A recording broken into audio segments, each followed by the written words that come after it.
Hi, welcome to my channel. ඔන්න ඉතින් මේ දවස්වල යුරෝපයේ ගොඩාක් ලොකු රස්නයක් තියෙනවා. සලාඩ් ඉතින් හැමෝම කන්න කැමති ඇඟටත් ගුණයි.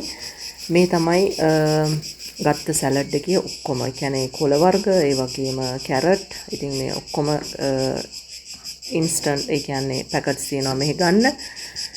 ඉතින් මම ඒකට ලුණු ටිකක් කපලා අර දාපු මිරිස් නම් මෙහි පැණි රසයි සැරයි දෙකම එකට කලවම් වෙච්ච මිරිස් වර්ගයක්. ඉතින් මෙහි හැදෙන එකක්.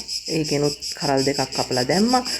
මේ තියෙන්නේ සැමන්. ඉතින් ඇත්තටම පාන් මෙහි රොසෙට්ටි කියලා තියෙනවා. ඉතින් අද පාන් එක කන්න තමයි මේක හදාගන්න වෙන මුකුත් අවශ්‍ය නැහැ. ඉතින් ඒකයි සැමන් එක කලවම් කරන්නේ. ඉතින් මෙහි මේ වගේ සැමන් තියෙනවා ඔලිව් තෙල් එක්ක. ඉතින් ඉස්සල්ලාම හැලුවේ ඔලිව් තෙල් ටික. ඔන්න මේ සැමන් ටිකක් දාලා හොඳට දෙහි ඇඹුල් හොඳට දාලා රසම රස සලාඩ් එකක් තමයි මේ හදන්නේ.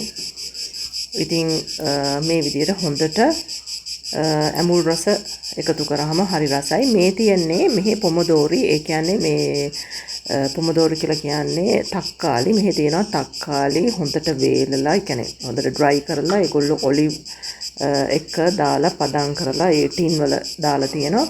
ඉතින් මේක ගොඩක් වෙලාවට මෙහි පාවිච්චි කරනවා. ඉතින් සෑන්ඩ්විචස් වලට, ඒ කියන්නේ පනීනි කියලා තියෙනවා. ඉතින් ඒවට සලාඩ්ස් වලට, ඒ වගේම පීසා ඒ ඕනම දෙයකට මේගොල්ලෝ පාවිච්චි කරනවා. ඉතින් ඔන්න මම ඒකෙනුත් කෑලි 3ක් විතර අරගෙන පොඩි කෑලි වලට කපලා ඒකත් එකතු කරලා රසානුව ලුණු ගම්මිරිස් කුඩුත් එකතු කරා.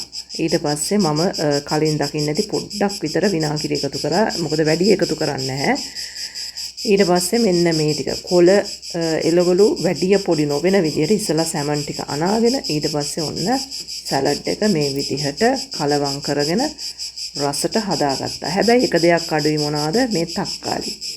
තක්කාලි චෙරි ටොමැටෝ අර පොඩි තක්කාලි දානවා නම් රසයි. නැත්තම් මේක ඉතින් මේක වෙනම තක්කාලි වර්ගයක්. ඉතින් මේ තක්කාලිත් ඔන්න හොඳට වැඩිපුරට එකතු කරලා රසම රස හෙල්දි සලාඩ් එකක් හදාගත්තා. ආපහු වීඩියෝ එකකින් හම්බෙමු. ගිහිල්ලා එන්නම්.